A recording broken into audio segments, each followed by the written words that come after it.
son deuxième marché le plus important après l'Europe, avec près de 500 000 véhicules vendus l'année dernière. C'est considérable.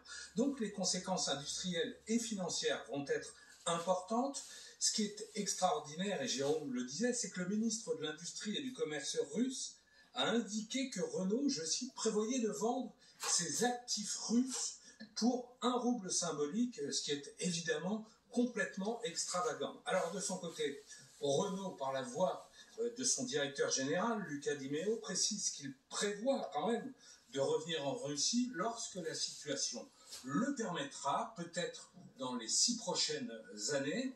En tout cas, avec cette cession de 100% des parts de Renault Russie à la ville de Moscou et près de 68% des participations dans le groupe Avtovaz qui produit notamment les véhicules Lada, financièrement, on peut le dire, c'est un coup dur pour Renault qui est obligé d'ailleurs de faire un ajustement comptable de 2,2 milliards d'euros et les prévisions ne sont pas très bonnes, baisse de la marge opérationnelle de 4 à 3% et une trésorerie qui passe sous le milliard d'euros.